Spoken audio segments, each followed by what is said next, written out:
पलामू पहाड़ों और खूबसूरत जंगलों से घिरा वो इलाका जो खनिज संपदा से परिपूर्ण है लेकिन आज तक उपेक्षित है। जी हां, पलामू में सब कुछ है लेकिन विकास का पहिया यहां थम सा गया है। राज्य सरकार बदली, केंद्र सरकार बदली, सांसद बदले, विधायक बदले, नहीं बदली तो पलामू की तकदीर और तस्वीर नहीं बदली। नमस्कार, मोंगिया स्टील जनमंच में आप सबका स्वागत है। और आज ये कारवां पहुंचा है पलामू। पलायन और सुखाड़ का दंश झेल रहे पलामू की हालत बेहद दयनीय है। बेरोजगारी यहां मुंह बाए खड़ी है और हालात इतने खराब हैं कि देश के अत्यंत पिछड़े जिलों में भी अब ये पलामू शुमार हो गया है। आखिर क्यों गंभीर पहल नहीं की गई? आखिर क्यों यहां विकास का पहिया थम सा गया है? ऐसे तमाम सवालों के जवाब हम लेंगे हमारे साथ मौजूद जनप्रतिनिधियों से, और हमारे साथ जो जनता बैठी है उनके जहन में भी कई सवाल हैं, उनके भी जवाब हम लेंगे। लेकिन सबसे पहले पलामू के बारे में एक संक्षिप्त परिचय जान लेते हैं। अनुसूचित जाति के लिए आरक्षित लोकसभा सीट है पलामू। पलामू लोकसभा क्षेत्र में पलामू और गढ़वा जिले की 6 विधानसभा सीटें शामिल हैं। इस बार पलामू में बीजेपी के विष्णु दयाल राम और आरजेडी के घूरन राम के बीच कड़ा मुकाबला है। बीडी राम 2014 में पहली बार पलामू के सांसद चुने गए थे। महागठबंधन की ओर से आरजेडी उम्मीदवार घूरन राम भी एक बार पलामू लोकसभा क्षेत्र का प्रतिनिधित्व कर चुके हैं। इस लोकसभा चुनाव में दोनों गठबंधन के नेता जीत के लिए पूरा जोर लगा रहे हैं। पलामू लोकसभा क्षेत्र में खरवार, चेरो, मुंडा, उरांव, बिरजिया और बिरहोर जनजाति के लोग रहते हैं। यहाँ सामान्य, पिछड़ा और अनुसूचित जाति के लोग भी बड़ी संख्या में निवास करते हैं। यहाँ के लोगों की जीविका का मुख्य साधन खेती है। धान और गन्ना की खेती बड़े पैमाने पर होती है, लेकिन किसानों की शिकायत है कि दर्जनों सिंचाई परियोजनाएं सालों से लंबित हैं। यहाँ के किसान आज भी खेती के लिए बारिश पर निर्भर हैं। पलामू में कोई बड़ा उद्योग नहीं है, जिस कारण यहाँ के लोग पलायन को मजबूर हैं। जिले के कई माइंस भी सालों से बंद हैं। जपला सीमेंट फैक्ट्री सरकार के आश्वासन के बाद भी शुरू नहीं हो पाया। हालांकि मौजूदा सांसद क्षेत्र के विकास का दावा कर रहे हैं, जबकि आरजेडी केंद्र और राज्य सरकार की नाकामियों को गिना रहा है। अब गेंद जनता के पाले में है। देखना है कि जनता का प्यार किस पर बरसता है। चलिए, सबसे पहले मैं तारुफ करा दूं आपका हमारे मेहमानों से। मेरी बाईं तरफ है बीजेपी के मनोज सिंह और मेरी बाईं तरफ ही है आसू के विकेश शुक्ला जी। मेरी दाहिनी तरफ है केन त्रिपाठी जी, कांग्रेस के वरिष्ठ नेता हैं, पूर्व मंत्री हैं, और वहीं आरजेडी के मोहम्मद जाकिर अली हैं। आप सबका बहुत बहुत स्वागत है।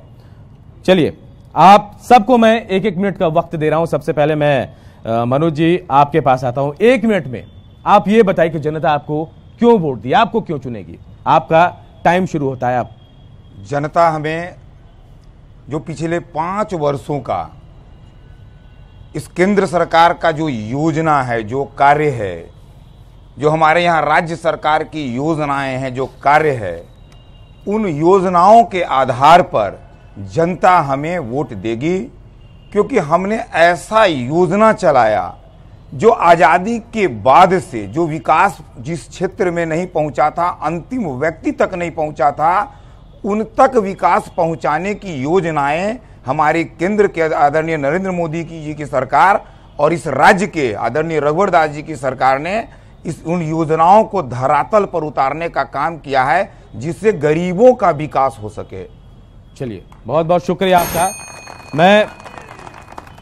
मैं विकेश शुक्ला जी के पास आऊंगा। हालांकि आप सहयोगी हैं, आप क्या मानते हैं, क्यों आपके कैंडिडेट को जनता वोट देगी? हमारे कैंडिडेट को जनता, चूंकि विगत 60 साल बनाम 5 साल जी जो क्षेत्र में जो पूरे क्षेत्र में जो घूमने का काम किए माननीय संसद में, चूंकि विगत 60 वर्षों से संसद यहाँ से चुने जाते थे, लेकिन क्षेत्र में उनके भ्रमण नहीं होती थी और वह समस्या नहीं देख पाते थे कि आखिर क्षेत्र का समस्या क्या था।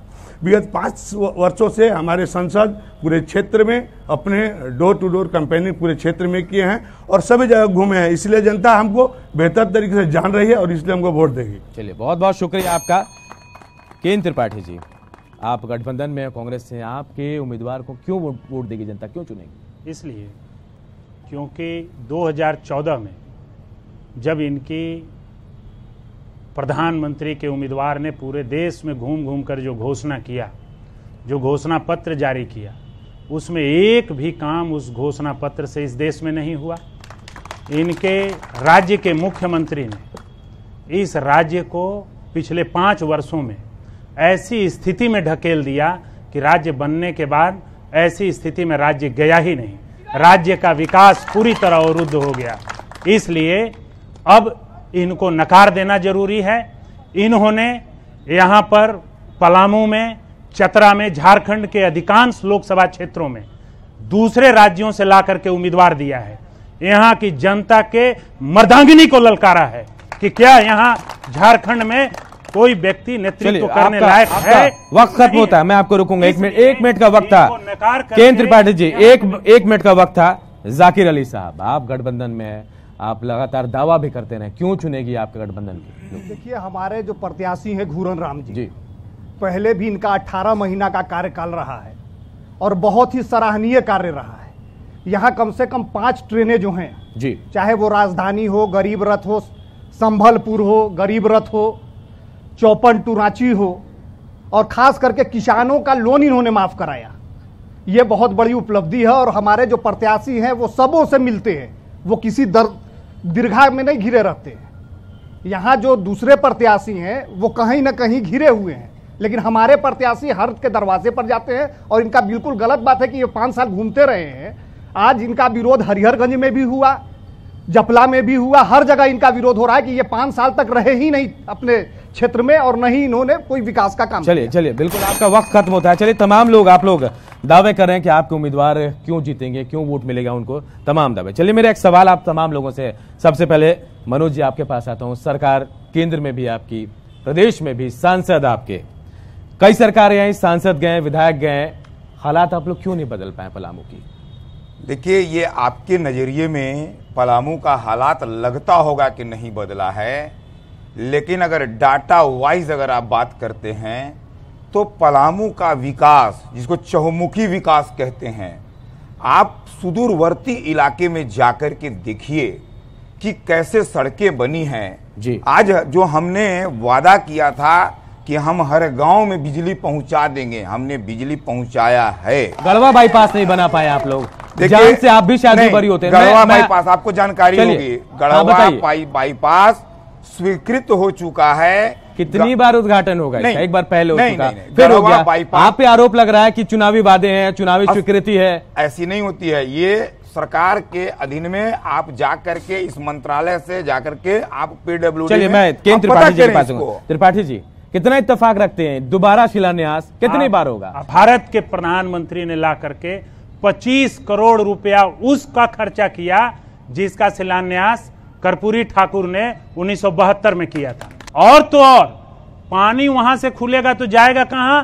200 किलोमीटर दूर पार करके बिहार में, और यहां के लोगों को एक बूंद पानी नहीं मिलेगा। क्या ये शिलान्यास का क्या फायदा? दोहरा ये विकास है? ये बताएं कि आखिर 40 वर्षों तक उस मंडल डैम को अधर में लटका करके इन लोगों ने क्यों रखा? उस प्रोजेक्ट को क्यों बंद कर दिया? चलिए, आप 40 हम ही बता दें। ये कांग्रेस के लोगों को जवाब देना चाहिए कि 40 वर्षों तक उसका जितना फंड हुआ उसका यूटिलाइजेशन इन लोगों ने कहां किया? वो पैसा कहां गया? चलिए, जवाब सुनते हैं। 40 साल तक यदि मंडल डैम रुका रहा तो भारत के किसी प्रधानमंत्री ने उसको बेवकूफ बनाने के लिए 25 करोड़ रुपया खर्चा करके बेवकूफ नहीं बनाया। भारत के किसी प्रधानमंत्री ने आकर के यहाँ झूठ नहीं बोला। चलिए, आज पानी के बिना आज लोग यहाँ की जनता। मैं मनोज सिंह और केंद्र त्रिपाठी से भी अलग हटता हूँ। विकेश जी आपके पास आता हूँ। विकेश जी, आपको लगता है कि यहाँ विकास हुआ है? इससे पहले यहाँ से 30 किलोमीटर तुम्बागढ़ जगह है जहाँ सरकार का कम से कम लगता है कि 20 से 40 करोड़ रुपया इन्वेस्ट हुआ और वह उसको खत्म हो गया। अभी उसके बगल में कॉलोनी बना था, उसी के एवज में, वह डैम के एवज में वो कॉलोनी का निर्माण हुआ था। चूंकि वहाँ स्टाफ लोग रहेंगे, इसके लिए उसमें कम से कम करोड़ों करोड़ रुपया खर्चा हुआ, जो सरकार का पैसा इन्वेस्ट हुआ, और उसको खत्म हो गया। वो खत्म हो गया, लेकिन इस 5 साल में पूरा दिशा और दशा नहीं बदलती है। अब काम जब शुरू हुआ है तो सभी लोगों के हित के लिए सभी जगह काम हो रहा है, ऐसा बात नहीं। अब ये बात शायद आप इसलिए कह रहे हैं कि क्योंकि गिरिडीह सीट आपको मिल गई, शायद नहीं मिलती गिरिडीह से तो नहीं। आपके लिए मेरा एक अलग पोडियम होता, या तो कांग्रेस के साथ होती या फिर मैं आपके लिए अलग पोडियम भी लगाता। देखिए, हमारा अनन्य सहयोगी है आजसू पार्टी। ये आज कह रहे हैं मनोज जी, पार्टी कभी विगत वो बात नहीं गया है। मनोज जी, 20 सालों से नहीं है, 20 सालों से नहीं, मैं मानता हूँ, मैं मानता हूँ, मैं मानता हूँ, आप सहयोगी हैं, मैं मानता हूँ, मैं मानता हूँ, लेकिन आप लगातार विरोध करते रहते हैं, हमेशा विरोध। 4.25 साल तो आपने विरोध किया, टिकट मिला गिरिडीह का तो आप एक साथ हो गए। मेरा 1 मिनट सुनिए, हमारा कहने का मतलब है कि विरोध, हम अपने घर के परिवार में कहीं ऊंच नीच होता है तो हमने अपने परिवार के सदस्यों में वह मामला रखेंगे। कैसे समाधान हो गई? नहीं, बैलेंस कैसे हो गया? नहीं, मैनेज नहीं, हमारे हम समाधान के लिए हम लोग बात करेंगे। हम लोग थोड़े बाहर आपको थोड़े कह दिया, हम अपने परिवार में इस विचार को रखे हैं कि आपने यह काम राज्य अगर परिवार की बात होती विकेश जी तो शायद अखबारों में, मीडिया में नहीं आती। परिवार, मैं भी परिवार में हूं, मेरी घर की चीजें मेरे घर में रहती हैं। आजसू इस राज्य का निर्माण कराई है जी। इस राज्य का निर्माण में आजसू का अहम रोल रहा है और उसमें पूर्व प्रधानमंत्री चलिए मैं के नेतृत्व में जाकिर अली साहब के पास आऊंगा। जाकिर जी, आपने कहा कि आपके सांसद कम वक्त तक सांसद रहे और बहुत काम किया, दोबारा क्यों नहीं चुन पाए? दोबारा उनको टिकट नहीं मिला था राजद से। नहीं, अगर काम किया होता तो जरूर टिकट मिलता। देखिए, ये दल की बात होती है, वो उस टाइम भाजपा में चले गए थे जी, और भाजपा में जब चले गए थे तो हम लोगों ने दूसरे प्रत्याशी को चुना था जी, और उस समय एक लहर चला था, इतना जुमलेबाजी हुआ था कि लोग जो है सो मोदी के पक्ष में चले गए। लहर में हार गए काम करने के बाद भी, ये मान सकते हैं आप? हाँ, काम किया था काम आपने, लेकिन करने के लहर में बाद हार गए। इतना तंत्र लगा जी, इतना तंत्र लगाया गया, इतना जुमलेबाजी किया गया जी। अब जैसे जपला में हमारे गृह मंत्री महोदय पहुंचे थे, उन्होंने कहा कि यह सीमेंट फैक्ट्री क्यों बंद है, मैं इस सीमेंट फैक्ट्री को खोलवा दूंगा जी। लेकिन अफसोस है कि आज वो सीमेंट फैक्ट्री खुला तो नहीं, लेकिन नीलाम हो गया। आज उसका लोहा लक्कड़ जितना है वो कट कट करके बिक रहा है। शायद हमारे मित्र को ये पता नहीं है कि उसको उसकी नीलामी माननीय उच्च न्यायालय पटना के निर्देश पर हुआ है, ये किसी सरकार ने नहीं बेचा है। चलिए, तो आश्वासन मनोज जी क्यों दिया जाता है कि हाँ खुलवा देंगे? अचानक स्क्रैप बिकना शुरू हो गया। उम्मीदें जो पलामू की जनता की थी, यहाँ जपला फैक्ट्री खोल लेगी, ऐसा तो हुआ नहीं। ये बहुत बड़ा सियासी मुद्दा है, तमाम दलों के घोषणा पत्र में ये मामला विचाराधीन, बिल्कुल मैं आऊंगा आपके माननीय उच्च न्यायालय के पास था जी। इसलिए जपला सीमेंट फैक्ट्री का मामला निश्चित रूप से लंबित रहा, क्योंकि हम न्यायालय से ऊपर नहीं हो सकते हैं। लेकिन विकास कार्यों में आप सिर्फ एक जपला सीमेंट फैक्ट्री की बात कर रहे हैं, लेकिन विकास कार्यों के नाम पर आपको ये पता है कि कई वर्षों से बंद राजहारा कोलवरी यहीं बगल में है, फीता कटा है, भारत के एक फीता कटा है, मैं बता देता हूँ, फीता कटा है, ठीक है। आप कह रहे हैं कि हाँ राजहारा कोलियरी खुल गया, फीता कट गया, उसका कितना काम शुरू हो पाया? देखिए, 1 साल का कम से कम वक्त लगेगा, अधिकारी कह रहे हैं ये बात। अरे कम वक्त लगेगा, लेकिन जो लंबित जो बंद पड़ा योजना है, आखिर उसको हम चालू कर रहे हैं, उसको हम प्रोग्रेस ला रहे हैं, हम काम तो कर रहे हैं। कोई बिल्डिंग बनाना मतलब है, आप कह रहे हैं कि आपने विकास किया, बहुत विकास हुआ है निश्चित रूप से। केंद्र पार्टी भारतीय जनता 125 नंबर पे हम पहुंच गए हैं, अत्यंत पिछड़े जिले देश के हम विकास कर रहे हैं। हमें मुझे बहुत दुख के साथ कहना पड़ रहा है कि उसी जपला में पिछले विधानसभा चुनाव में भारत के गृह मंत्री आए और उन्होंने घोषणा किया कि जैसे ही यहां भाजपा की सरकार बनती है सबसे पहले जपला फैक्ट्री खुलेगा। उसी मैदान में जपला में भारत के मुख्यमंत्री बनने के बाद, झारखंड के मुख्यमंत्री बनने के बाद रघुवर दास गए और उन्होंने कहा वहां पर कि बहुत जल्दी ही जपला में फैक्ट्री खुलेगा। इन लोगों ने जब फैक्ट्री नहीं खोल सके तो वहां के लोगों को पेमेंट देने के लिए, मजदूरी देने के लिए जो कई वर्षों से लंबित था, हाई कोर्ट ने बेच करके वहां के लोगों को मजदूरी दिलाया, उनको मुआवजा दिलाया। जी, केंद्र पार्टी जी की बात सुनी आपने, क्या ये चुनावी जुमला, चुनावी वादा है, क्या है ये? नहीं, हमारा कहने का मतलब इस राज्य का निर्माण, झारखंड का निर्माण में जो महागठबंधन के उम्मीदवार हैं उनके सुप्रीमो ने बोला कि मेरे लाश पर इस राज्य का निर्माण होगा। क्योंकि हमारा घर जरूरी है, हम अपने घर को बेहतर दिशा में नहीं ले जा सकते हैं, इस राज्य को उनके लाश पे राज बनेगा। जब वो अपने बोले कि हमारे लाश पे राज बनेगा तो आखिर उनको क्यों सहयोग किया जाएगा? और हमारे एनडीए गठबंधन ने तमाम विषयों को विषय रूप से अपने दिमाग सभी रूपों से उसको देख रही है और उसके लिए बेहतर प्रयास कर रही है। अगर आप लोग विकास कर रहे हैं सहयोगी, हम 125 नंबर पे कैसे चले गए? अगर एक पायदान दो पायदान ऊपर आते विकास दिखता।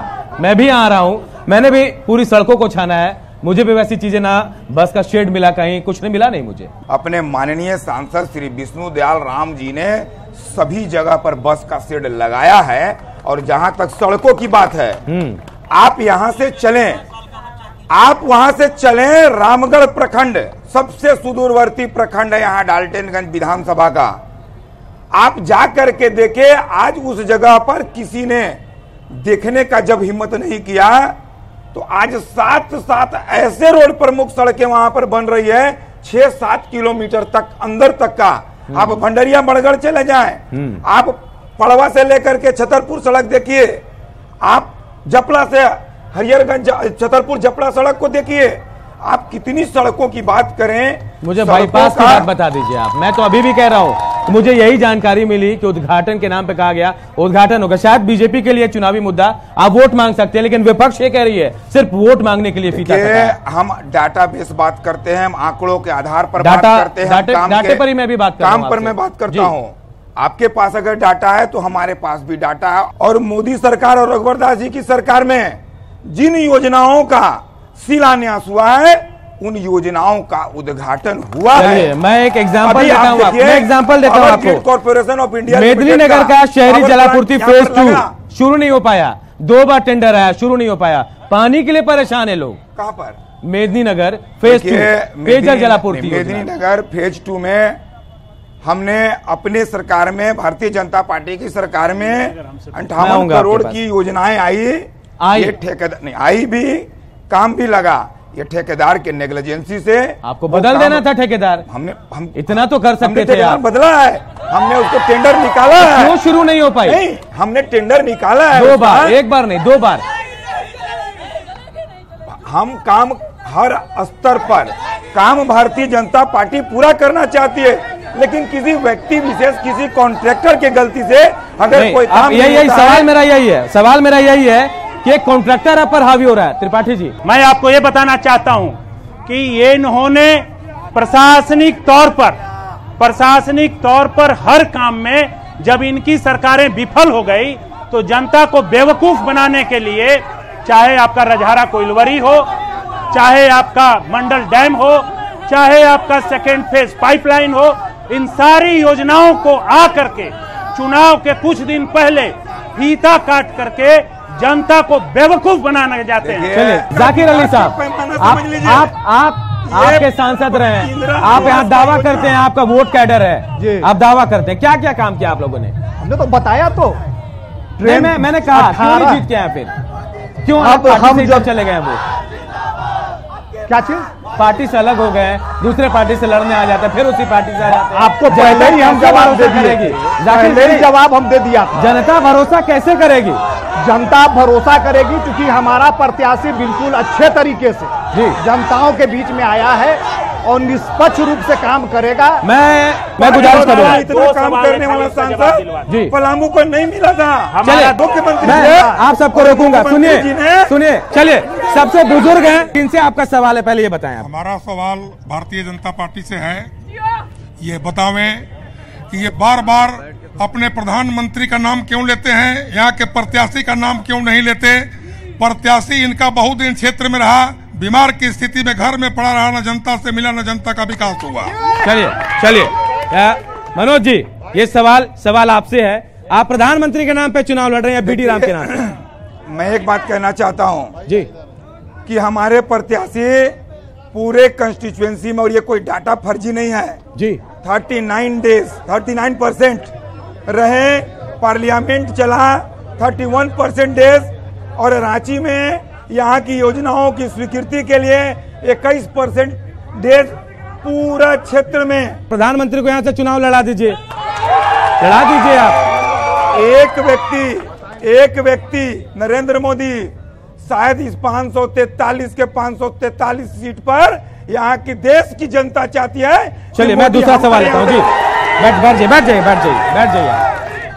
मैं कांग्रेस के जो नेता हैं, हम उनसे कुछ सवाल करना चाहते हैं। एक सवाल आप संक्षेप में बता दें। संक्षेप में ही है, लेकिन कुछ बातें तो बोलना पता नहीं, आप एक सवाल करें। इन्होंने कहा कि स्थानीय नीति और विकास पर ये चर्चाएं कर रहे थे। मैं इनसे पूछना चाहता हूं, ये दूसरे को क्या जुमला बोलेंगे? यह स्थानीय नीति या सरकार में मंत्री थे, उस समय हेमंत सोरेन की सरकार में क्षेत्रीय भाषाओं को समाप्त किया गया था। यह आपको जानकारी होगा। जो व्यक्ति क्षेत्रीय भाषाओं को समाप्त कर सकता है वह कैसा झारखंडी? हम इनसे पूछना चाहते हैं। चलिए बिल्कुल सवाल का जवाब लेते हैं। त्रिपाठी जी, सवाल आपसे है, कैसा झारखंडी? आपने क्षेत्रीय भाषाओं को खत्म करने की बात कही जी कि 11 जिला और 13 जिला रघुबर दास ने किया था, उस समय हेमंत सोरेन के सरकार में नहीं हुआ था। हम कांग्रेस से पूछना चाहते हैं कि देश आजाद जो कोई 5 साल पहले नहीं हुआ, देश आजाद जो है 70 साल पहले हुआ। कांग्रेस 5 साल से क्यों उम्मीद कर रही है कि सारे काम हो जाए? ये क्यों नहीं कहती है कि जिन्होंने क्या किया 7 साल में? चलिए त्रिपाठी जी, भारी सवाल पड़ा आप पे।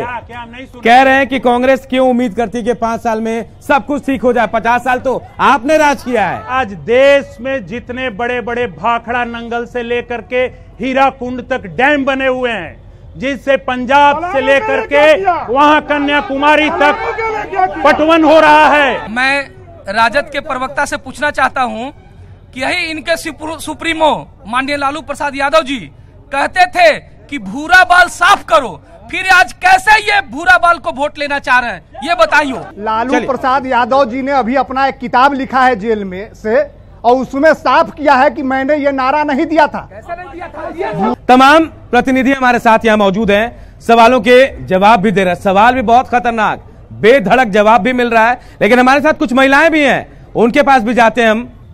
मैं एक ही चीज उनसे पूछना चाहूंगी। सवाल किनसे आपका? भाजपा वालों से है जी। पहला सवाल, रोजगार का मुद्दा कहाँ है उनके पास? देश में सुरक्षा के नाम पे वो क्या कर रहे हैं?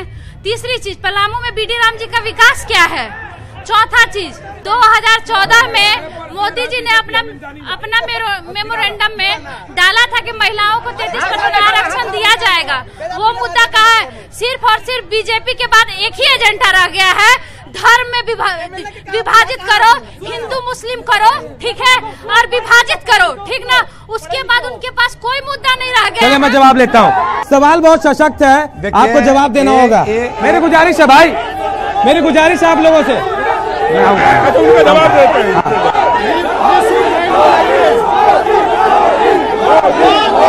बैठ जाइए प्लीज, बैठ जाइए, आ रहा हूं, बैठ जाइए प्लीज, मैं आऊंगा, बैठिए। सवाल का जवाब तो ले, चले। इसलिए तो कहा मैंने, अब शब्दों का इस्तेमाल नहीं किया। चलिए बैठिए, गुजारिश, मैं गुजारिश कर रहा हूँ, आप बैठिए, चलिए प्लीज, गुजारिश कर, चलिए गुजारिश कर रहा हूँ मैं, चलिए बैठिए। चलिए मनोज जी, सवाल महिला का था, जवाब आपसे चाहूंगा। आप सुनिए, आपके प्रतिनिधि जवाब दे रहे, सुनिए आप लोग। मनोज जी, देश के मुद्दे पर जी आदरणीय नरेंद्र मोदी जी की सरकार ने जहां की उग्रवाद पर काबू पाया, वहां आतंकवाद पर काबू पाया, और आपने अभी उरी अटैक, पुलवामा अटैक, इन सारे अटैक के बाद जो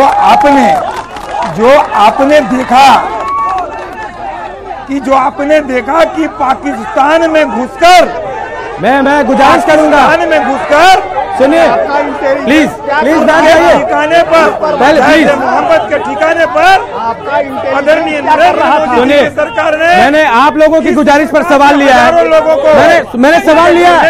आप बैठ जाइए प्लीज, गुजारिश है मेरी। मैं एक गुजारिश, आज जो सरकारी विद्यालय के दशा और दिशा इतना बदतर है, उसके लिए कौन जिम्मेवार है?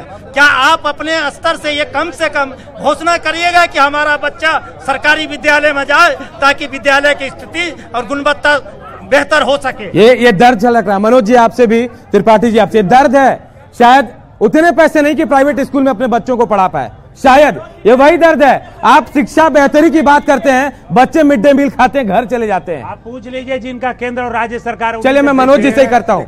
चलिए, 5 वर्षों में जिस स्कूल में बच्चे बोरा पर बैठ करके पढ़ते थे, सारे विद्यालय में हमने बेंच डेस्क उपलब्ध करा दिया। सारे विद्यालय में हमने किताब उपलब्ध कराया। डाटा है आपके पास सारे विद्यालय का? मैं पूछ रहा हूँ। मेरे पास तो बहुत सारे विजुअल्स हैं, मैंने देखा। बेंच नहीं है, छत नहीं है, बच्चे स्कूल नहीं आते हैं खाना खाने। विद्यालय का गुणात्मक सुधार हुआ, सारे विद्यालय में हमने बच्चों को ड्रेस दिया। आराम से। मेरा सवाल पारा शिक्षकों से संबंधित है सर। जी हाँ। कि अभी ज्वलंत मुद्दा बना हुआ है, 5 महीने से पारा शिक्षकों का मानदेय नहीं मिला था, बड़ी मुश्किल से 2-3 महीना का मिला, अभी 3 महीना का बाकी है। मैं भाजपा के सरकार से पूछना चाहता हूं कि क्या यही विकास है? इनका मानदेय को बढ़ाया है, उचित मानदेय दे रही है सरकार। और मानदेय 3 महीने से नहीं मिला। दर्द अगर मैं सामने ले आऊं का चेहरा देखकर आप भावुक हो जाएंगे। नहीं, ये रेगुलराइज हम चूंकि मानदेय बढ़ाए हैं, हम इसको रेगुलराइज भी कर रहे हैं। और हमें पारा टीचर पर इनके बातों पर सरकार ने बिल्कुल ध्यान दिया है, विचार किया है। यही सवाल तो यही है, वो भी 3 महीने का, चूंकि बहुत बैकलॉगिंग था, उस बैकलॉग को धीरे धीरे। चलिए मैं दूसरा सवाल लेता हूँ। 2014 में जब उन्होंने इलेक्शन के लिए वोट मांगना शुरू किया तो उन्होंने कहा कि वो जीतने के बाद हर साल युवाओं को 2 करोड़ नौकरी देंगे। मैं युवा कांग्रेस का हूं, आपको बता दे रहा हूं, अगर 2 करोड़ पर साल हर ईयर नौकरी दिए होंगे तो सबसे पहले बीजेपी वोट मैं दूंगा। वो साबित कर दे कि मैंने एवरी ईयर 2 साल वोट दिया है। 1 वोट आपके नाम हो जाएगा, अभी प्रूफ कर दें आप। ये जो 2 करोड़ नौकरी की बात कर रहे हैं, ये झारखंड स्तर की बात नहीं कर रहे हैं। युवाओं को रोजगार, स्किल डेवलपमेंट के माध्यम से, मुद्रा लोन के माध्यम से, सरकारी नियुक्तियों के माध्यम से ये 2 करोड़ का आंकड़ा इस पूरे देश में पार कर रहा है। जहाँ की ये झारखंड की बात नहीं है जी। ये झारखंड में 3.25 करोड़ तो यहाँ के पॉपुलेशन है। ये पूरे देश स्तर का डाटा था। हमारी सरकार चले मैं जवाब लंबा हो रहा मनोज जी, मैं गुजारिश करूंगा अगर आशु से किसी का सवाल है, क्योंकि विकेश जी बहुत देर से खामोश है, उनकी खामोशी। चलिए विकेश जी का सवाल होगा। तो 5 साल में 4.25 साल झारखंड में इन लोगों ने विरोध करते रहा, 1 सीट मिल गए तो चम्मच की तरह पीछे पीछे जा रहे हैं। और मनोज जी पिछले चुनाव में यहाँ से लगभग 42 से 45 हजार जनता को मूर्ख बनाया। भाजपा के सिंबल लेके आते हैं मनोज जी, और भाजपा के वहाँ कुर्सी में सरकार में आलोक जी जाके बैठ गए, तो इन्होंने जनता को मूर्ख क्यों बनाया? ये जो बात कह रहे हैं कि हमने जनता को मूर्ख बनाया, तो मैं दावे के साथ कहता हूँ, ये मनोज सिंह दावे के साथ कहता है कि पूरे महीने का 25 दिन अपने इस डाल्टनगंज विधानसभा की जनता के दुख सुख में, चाहे वो भंडरिया, बड़गढ़, रामगढ़, चले ये सवाल लेकिन विकेश जी से भी था। लेकिन सवाल कोई भी दल नहीं, कोई भी दल एक सवाल चलिए बैठ जाइए प्लीज। चलिए मेरा आरजेडी के से सवाल ये है कि 1996 से 98 तक सरकार थी गठबंधन की, और ये कांग्रेस के लोगों ने प्रत्येक 6 महीना पर प्रधानमंत्री बदलने का काम किया। आरजेडी के सुप्रीमो भ्रष्टाचार के आरोप में झारखंड के जेल में बंद है, तो आरजेडी के उम्मीदवार क्या भ्रष्टाचार में लिप्त रहेंगे कि उनको हम वोट देंगे? देश में कोई भ्रष्टाचार मुद्दा नहीं है। भ्रष्टाचार जो है मुकुल राय शारदा घोटाला में लिप्त हैं, वो अगर भाजपा में चले जाते हैं तो वो गंगा नहा लेते हैं। ये तो प्लान वे में जानबूझ करके लालू प्रसाद यादव जी के जबान को बंद करने के लिए उनको जेल में रखा गया है। आप मान रहे कि इनको फंसाया गया? जी बिल्कुल फंसाया गया। चलिए मैं दूसरा सवाल लेता हूं। फंसाया गया है। चलिए मेरे भाई मनोज सिंह से पूछनी है कि इन्होंने जब बोला कि कांग्रेस का कोई लीडर भाजपा में नहीं आ सकता, मैं दिल्ली में था उस समय, भाजपा के लिए काम करता था, तो ये मतलब ये चंद्रवंशी जी, रामचंद्र चंद्रवंशी, आलोक चौरसिया, सत्येंद्र तिवारी, चुन्नू राम, ये बीडी राम कैसे भाजपा में आ गए? क्या इनके यहाँ गंगा जल है कि गौ के बेतरनी पढ़ाते हैं पोट धरा के? मैं इतना ही जानता हूँ कि व्यक्ति कोई भी हो, उसके दामन में दाग न हो जी, और देश के विकास का भागीदार बनने को तैयार है, उसका हम भारतीय जनता पार्टी में स्वागत करने के लिए तैयार है। मान है जो लोग आए उन पर दाग नहीं है, कोई भी। त्रिपाठी जी कोई जवाब है आपके पास? हम ऐसी बातों का क्या जवाब दें? कोई जवाब हो ही नहीं सकता। यहाँ सुनिए, नारदा घोटाले में जो व्यक्ति टीएमसी का, उसके घर छापा हुआ, गिरफ्तार होने जा रहा था, भाजपा ज्वाइन किया, बस गंगा जल छिड़क दिया गया और आज कुछ नहीं हुआ। यही इसलिए हम क्या बताएं, हम आपको क्या बताएं, हम आपको जवाब सुनते हैं केंद्र त्रिपाठी जी का। जी पूरी बात बता दीजिए आप। नहीं, वही बता रहे हैं कि जितने व्यक्ति हैं, सब लोग जिनके ऊपर भ्रष्टाचार का आरोप लगा, वो सब लोग अपना जान बचाने के लिए भारतीय जनता पार्टी की सरकार में जाकर के शामिल हो रहे हैं। जितने लोग हमारे गढ़वा पलामू से भी लोग अभी बहुत शामिल हुए हैं, दूसरे जगहों से भी जितने लोग शामिल हो रहे हैं, जहां जहां भ्रष्टाचार में फंसने जा रहे हैं, भाजपा में शामिल हो रहे हैं, उनको माला अगला सवाल लेता हूं, अगला सवाल लेता हूं, मैं तमाम लोगों के पास आऊं। देखिए मैं चलिए महागठबंधन के जो भी लोग यहाँ हैं उनसे सवाल पूछना चाहता हूँ। माननीय भाजपा तो चुनाव लड़ रही है कि उनके प्रधानमंत्री माननीय मोदी जी होंगे, लेकिन महागठबंधन में 20 पार्टियां हैं। चुनाव जीतने के बाद उनका प्रधानमंत्री कौन होगा, माननीय महागठबंधन बताए। चलिए त्रिपाठी जी तो बोल रहे हैं, आप भी जवाब दीजिए। भारत का प्रधानमंत्री महागठबंधन ने घोषित कर दिया है राहुल गांधी को। ये आप कौन सा सवाल कर रहे हैं? राहुल गांधी हमारे प्रधानमंत्री होंगे जो वेल एजुकेटेड हैं। चलिए सवाल लेता हूँ, ज्यादा से ज्यादा मैं कोशिश करूंगा, मैं लूंगा तमाम लोग, पीछे मेरे लोग होंगे। चलिए कोई सवाल, चलिए आप बोलिए। हाथ छोड़िए, आप बोलिए। मेरा सवाल, बैठ जाइए प्लीज। मेरा सवाल आरजेडी प्रत्याशी से है। जी प्लीज। आप अभी दल बदल की बात कर रहे थे। आप सबसे पहले बताएं कि घूरर राम आरजेडी में थे, फिर वो भाजपा में शामिल हुए, फिर वो जेवीएम में शामिल हुए, फिर अभी वापस से आरजेडी में आ गए हैं। तो आप सबसे पहले अपने अंदर झांकिए और उसके बाद दूसरे आरोप प्रत्यारोप का खेल खेलिए पार्टी बदल को लेकर। भूला हुआ अगर सुनिए, जवाब सुनिए। नहीं कहते हैं, वो आरजेडी के थे और फिर आरजेडी में चले आए। नहीं, ये इस भरोसा के चलिए मैं लूंगा, सवाल लूंगा। चलिए समझ गए। हाथ हटाइए, एक मिनट सभी लोग शांत हो जाइए। मेरा सवाल भाजपा वालों से है। एक मिनट शांत हो जाइए। मेरा सवाल भाजपा वालों से है। आज का चुनावी मुद्दा अभी इस 2019 का क्या है? इनका धर्म है, जाति है कि शिक्षा, रोजगार या भ्रष्टाचार क्या है? भाई आप बताओगे, क्लियर करोगे? चलिए मैं सवाल लेता हूँ, जवाब लेता हूँ। चलिए जवाब क्या मुद्दा है मनोज जी? हमारा मुद्दा, चलिए मैं गुजारिश कर रहा हूँ मैं, आप लोग बैठ जाइए प्लीज, गुजारिश है मेरी। देखिए, भारतीय जनता पार्टी एनडीए का एक ही मुद्दा है, वो मुद्दा है विकास। और बिना किसी भेदभाव के जो कहते हैं कि सबका साथ और सबका विकास, इस देश की 130 करोड़ आबादी को साथ लेकर के चलने का अगर मुद्दा किसी व्यक्ति में है तो इस देश के प्रधानमंत्री आदरणीय नरेंद्र मोदी जी को है। चलिए आप लोग चलिए सवाल कीजिए। मैं भाजपा के यहाँ के प्रतिनिधि जो हैं हमारे, उनसे पूछना चाहता हूँ कि हमारे झारखंड राज्य के मुख्यमंत्री यहाँ गढ़वा में आते हैं और ब्राह्मणों को बिचौलिया कह के गाली दे के जाते हैं। किस मुंह से ब्राह्मणों से वोट मांगते हैं? चलिए ब्राह्मण इनको वोट दे, कैसे वोट मांग रहे हैं मनोज जी? चलिए शायद सवाल नहीं सुन पाए। सामाजिक आधार पर और जातिगत आधार पर सवाल सुन पाए आप? मैं सुन लिया हूँ जी। ये सामाजिक आधार पर, जातिगत आधार पर हमारे माननीय मुख्यमंत्री जी ने चले पहले अरे एंकर महोदय आप जवाब देंगे? बैठिए आप बैठिए भाई आप। हाँ मैं ले रहा हूँ। अरे आप बैठिएगा तब जवाब सुनिएगा। क्या बात है भाई, मुझे तो ऐसा लग रहा संसद में आपको भेज दूं। इसका जवाब मैं दिलवा रहा हूं। आप शांत रहेंगे तब जवाब ले पाऊंगा। जवाब लीजिए आप ना। भाई मेरी बात सुनिए। आप शांत रहेंगे तो जवाब सुनेंगे। शांत रहिए, थोड़ी देर शांत रहिए।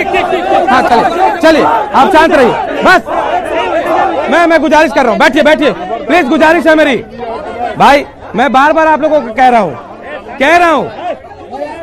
चलिए मनोज जी जवाब। इस सवाल में माननीय मुख्यमंत्री जी का गढ़वा में सभा हुआ जी। कहीं भी माननीय मुख्यमंत्री जी ने ऐसा एक शब्द भी नहीं बोला किसी जाति किसी धर्म को उनकी बातों से ठेस लगे। ये सिर्फ और सिर्फ इन लोगों का राजनीतिक एजेंडा था कि मुख्यमंत्री को बदनाम करो। सुनिए, लेकिन इन्होंने प्रेस कॉन्फ्रेंस किया, हम लोगों ने प्रेस कॉन्फ्रेंस करके कहा कि कोई ऐसा वीडियो क्लिपिंग जो किसी मीडिया मित्र के पास हो, इनके मोबाइल में हो, आप दीजिए तो सही कि माननीय मुख्यमंत्री जी ने किसी जाति विशेष के बारे में दूसरा सवाल है, बारी बारी से सवाल है। चलिए सवाल, चलिए आपका सवाल।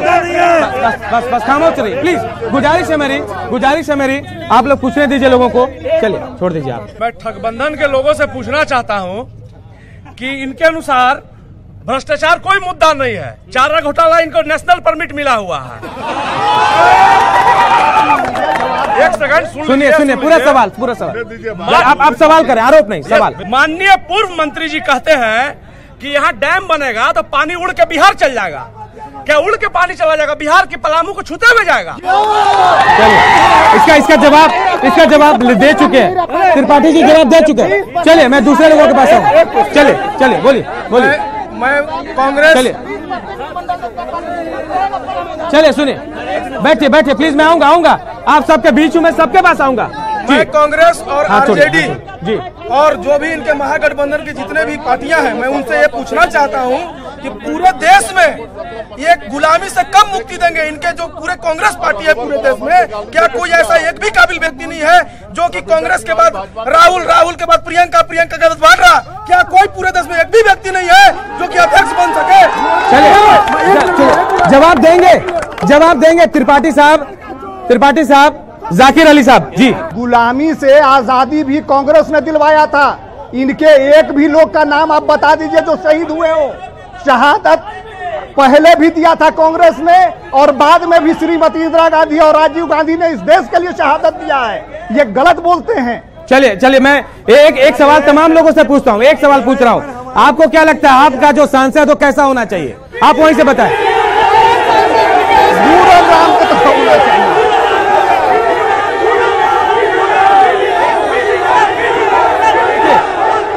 तमाम प्रतिनिधि हमारे साथ मौजूद हैं और नारे भी लग रहे हैं, लेकिन थोड़ा इंतजार करेंगे।